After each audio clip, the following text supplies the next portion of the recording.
മഴവിൽ മനോരമയിൽ സംരക്ഷണം ചെയ്യുന്ന പുതിയ പരമ്പരയാണ് കഥാനായിക. കഥാനായിക പരമ്പരയിലെ താരങ്ങളുടെ യഥാർത്ഥ പേര് മുകുന്ദൻ മേനോൻ. അനേകം മലയാള സിനിമാ സീരിയലുകളിൽ നടൻ ആയി അഭിനയിച്ചിട്ടുണ്ട്. ദീപൻ മുരളി നിലവിൽ സ്വാതന്ത്ര്യം 2 സീരിയലിൽ അഭിനയിക്കുന്നുണ്ട്. മാൻവി സുരേന്ദ്രൻ കനൽപ്പൂവ്, മിസിസ് ഹിറ്റ്ലർ, സീത എന്നീ പരമ്പരകളിലൂടെ പ്രേക്ഷകരുടെ പ്രിയങ്കരിയായ നടിയാണ് മാൻവി സുരേന്ദ്രൻ.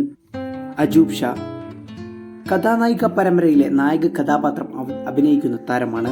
തൂവൽ സ്പർശം, ഭ്രമണം, മഞ്ഞൾ പ്രസാദം എന്നീ പരമ്പരകളിലൂടെയാണ് മിനി സ്ക്രീൻ രംഗത്ത് പ്രസിദ്ധമായത്.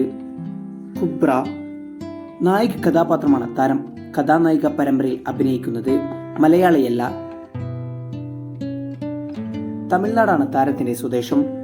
ആദ്യ മലയാള പരമ്പരയാണ് കഥാനായിക. അനു നായർ സ്വന്തം സുജാത പരമ്പരയിലെ വില്ലത്തി കഥാപാത്രത്തിലൂടെയാണ് പ്രേക്ഷകർക്ക് താരം പ്രിയങ്കരിയായി മാറിയത്. നന്ദന ഗിരീഷ് ഗംഗാധരൻ